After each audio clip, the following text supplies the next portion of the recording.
नमस्कार साथियों। आज के हम इस वीडियो में देखेंगे कि जिनके दो से अधिक संतान होती हैं उन पर उनका अपनी गवर्नमेंट जॉब में क्या प्रभाव पड़ता है, इसके बारे में ये राजस्थान सरकार का ऑफिशियली आदेश है। राजस्थान सरकार कार्मिक विभाग जो कि 16/3/2023 को जारी किया गया है।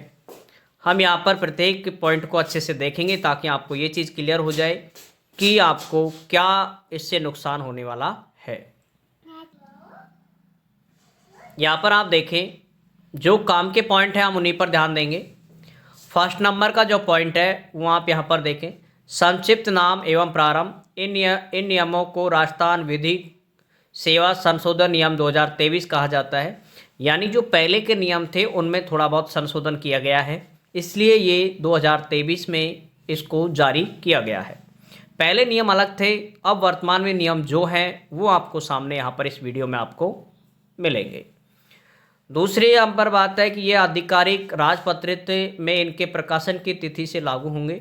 यानी जब से इनकी प्रकाशन तिथि यानी जब से ये बने हैं यानी 16 मार्च 2023 से ये लागू होंगे। संशोधन में यहाँ पर आप देख सकते हैं क्या संशोधन हुआ है। अनुसूची के स्तंभ संख्या 2 में उल्लेखित सेवा नियमों में से प्रत्येक के समक्ष स्तंभ संख्या 3 में उल्लेखित नियम के अनुसार 2 से अधिक संतान वाले व्यक्ति की नियुक्ति के लिए अयोग्यता, यानी आप जानते हो जिनके जॉइनिंग से पहले यानी आपकी गवर्नमेंट जॉब से पहले यदि आपके 3 संतान हैं, यदि जॉब से पहले आपके 3 संतान हैं तो उसमें तो आपको बिना कुछ सोचे आपको सीधा क्या कर दिया जाएगा, अयोग्य घोषित कर दिया जाता है। और लेकिन जो जॉब लग गए हैं उसके बाद यदि आप 3 संतान होती हैं आपके 2 या 2 से अधिक, 2 से अधिक की बात कर रहा है यानी 3, ठीक है, 2 से अधिक, तो उसके लिए क्या नियम है वो आप यहाँ पर देख ही पा रहे हैं। तो यहाँ पर आगे देखें, 3, 4, 5 में मौजूदा परंतकों को निम्नलिखित से प्रतिस्थापित किया जाएगा। अर्थात ये जो नियम है संशोधन वो आप यहाँ पर देख सकते हैं। फर्स्ट जो है कि 2 से अधिक बच्चों वाले उम्मीदवार को नियुक्ति के लिए अयोग्य नहीं माना जाएगा, ठीक है, जब तक कि 1 जून 2002 को उसके बच्चों की संख्या में वृद्धि नहीं हो। यानी ये डेट आप ध्यान रखें, 1 जून 2002 को ये जो डेट आपको दे रखी है, इस डेट को बच्चों की संख्या में वृद्धि नहीं हो तो ऐसे तो शायद ही अब कोई कार्मिक मिलेगा जिसकी 1 जून 2002 से बाद में कोई वृद्धि नहीं हुई हो। दूसरा यहाँ पर पॉइंट है, यदि किसी उम्मीदवार के पहले प्रसव से केवल एक ही बच्चा हो लेकिन बाद के एक ही प्रसव से 1 से अधिक बच्चे पैदा हों, यानी यहाँ पर तो ये क्लियर लिखा है जुड़वा बच्चे, ठीक है, यहाँ पर जुड़वा बच्चे हैं तो वो तो आपको यहाँ पर उनको एक ही माना जाएगा, जुड़वा बच्चों को एक ही माना जाता है। तो कुल बच्चों की गिनती करते समय उन सभी बच्चों को एक इकाई में माना जाएगा, यानी उनको एक ही मानेंगे।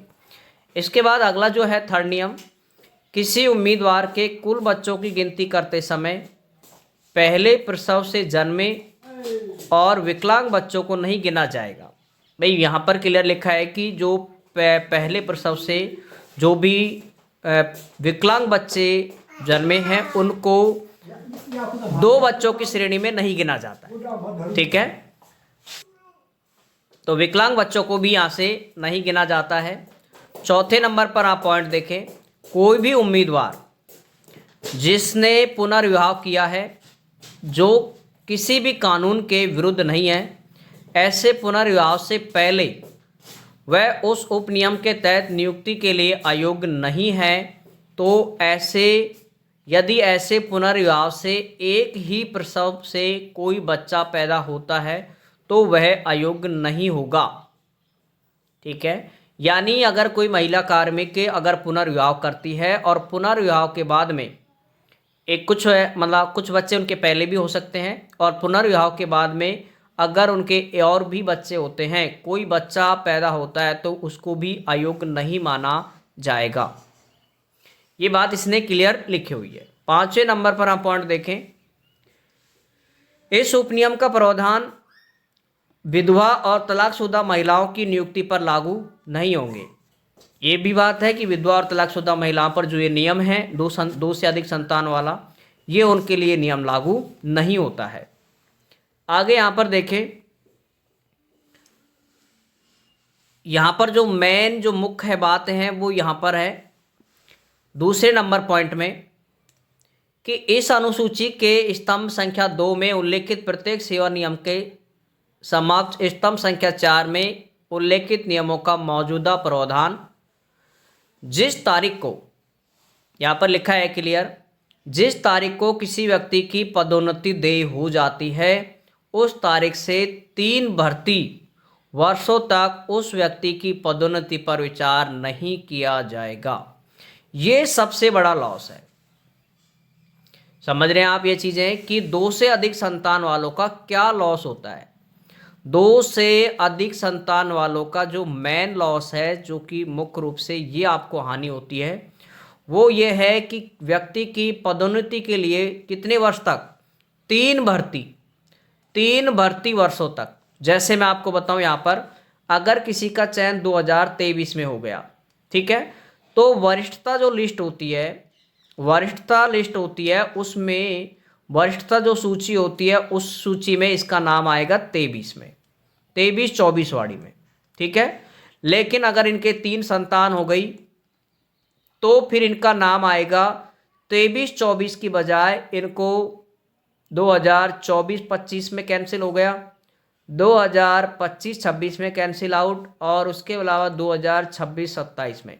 यानी उनका सीधा अब ये जो 23-24 है उनको यहाँ पर शामिल किया जाएगा 26-27 में। 26-27 में आपको डीपीसी के लिए आपको योग्य माना जाएगा।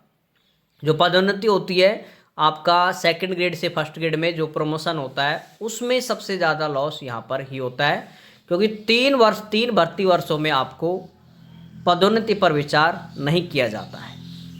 इसके अलावा और भी आगे जो नियम लिखा है स्पष्टीकरण, वो भी आप यहाँ पर देख सकते हैं, ठीक है। देखें, जो व्यक्ति 1 जून 2002 को या उसके बाद 2 से अधिक संतान होने के कारण वर्ष 19-20 तक पदोन्नति के लिए विचार नहीं किया गया था, उसे उस तिथि से पदोन्नति के लिए विचार किया जाएगा जिस तिथि से उसकी पदोन्नति देय थी। ऐसी पदोन्नति पर उसका वेतन उस वेतन पर पुनर्निर्धारित किया जाएगा जो उसे प्राप्त होता, लेकिन कोई बकाया राशि का भुगतान नहीं किया जाएगा, ठीक है। यदि किसी व्यक्ति के 1 जून 2002 को या उसके बाद 2 से अधिक संतान है तो उसकी पदोन्नति वर्ष 20-21 या उसके देय देय होगी। भाई 19-20, 20-21 या उसके बाद में देय होगी, और तो उसे उस तिथि से पदोन्नति के लिए विचार किया जाएगा जिस तिथि से उसकी पदोन्नति देय होती है, और उसका वेतन पदोन्नति वाले पद के लिए निर्धारित किया जाएगा, लेकिन वह लगातार 3 वर्षों तक काल्पनिक रूप से वार्षिक वेतन वृद्धि का हकदार होगा। यानी जो उनको 3 वर्ष की जो डीपीसी होगी, ठीक है, उसमें उसको इंक्रीमेंट वगैरह सारी चीज़ें मिलेंगी, लेकिन 3 वर्षों तक काल्पनिक रूप से उसको वार्षिक वेतन वृद्धि का हकदार होगा। अब आप सोचें, डीपीसी में तो 3 साल का लॉस होगा, 3 वर्ष का, और उनका जो वेतन है उसमें भी कितने साल का होगा, 3 वर्ष का। यानी 3 इंक्रीमेंट, 3 आपका जो इंक्रीमेंट है उस पर आपको जो इंक्रीमेंट है कितने का, 3 वर्ष का जो इंक्रीमेंट है उसका आपको सीधा यहाँ पर लॉस होने वाला है, ठीक है, क्योंकि काल्पनिक लगेगा, और काल्पनिक यानी वो आपको मिलेगा नहीं कैश में। और ऐसे 3 वर्षों के बाद उसे वेतन वृद्धियों का वास्तविक लाभ दिया जाएगा। हालांकि ऐसे काल्पनिक वेतन वृद्धियों के लिए कोई बकाया राशि का भुगतान नहीं किया जाएगा। यानी जो काल्पनिक वेतन लगा था 3 वर्ष के लिए, उसको आपको ऐसा नहीं कि एरियर के रूप में वो आपको मिल जाए, भाई कभी कभी ऐसा होता है कि हमारा जैसा स्थायीकरण लेट होता है तो उस समय हमें एरियर मिल जाता है, लेकिन इसमें ऐसा कुछ नहीं है कि आपको एरियर के भी आप हकदार नहीं होंगे, क्योंकि इसमें क्लियर लिखा है कोई भी बकाया राशि का भुगतान नहीं किया जाएगा।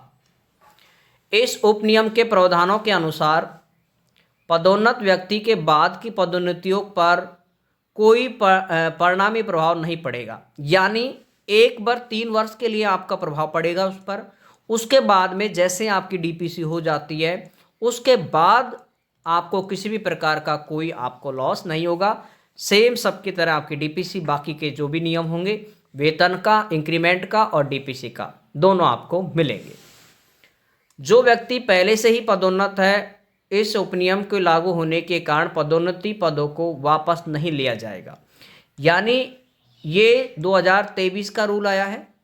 इससे पहले जो भी घटना हो चुकी हैं उस पर इससे नियम का इतना कोई प्रभाव नहीं पड़ेगा, यानी उन पदों पर वापस नहीं लिया जाएगा उनको जो जिनकी डीपीसी हो चुकी है। तो ये बात थी, और ये नियम मैंने आपको हिंदी में दिखाया है, बाकी आप ये नियम इंग्लिश में भी देख सकते हो। Government of Rajasthan, department of personal, वही 16/3/2023 का सेम बात आपको यहाँ पर इंग्लिश में लिखी हुई है। ऑर्डर, कंप्लीट ऑर्डर आपको पीडीएफ में टेलीग्राम ग्रुप पे मिल जाएगा, ठीक है। टेलीग्राम ग्रुप पे आपको कंप्लीट पीडीएफ में मिल जाएगा, ताकि आप इसे अच्छे से देख सकते हैं। 6-7 पेज का ये कंप्लीट है। और तो ये आपका 2 से अधिक संतानों वालों का जो लॉस था वो आपको मैंने इस वीडियो में बताया। बाकी एजुकेशन से रिलेटेड जो भी आपके नियम होते हैं उनसे संबंधित आपको काफ़ी सारे वीडियो मिल जाएंगे मेरे, ताकि आपके छोटे छोटे जो डाउट्स हैं वो आपके लगभग क्लियर हो जाएं।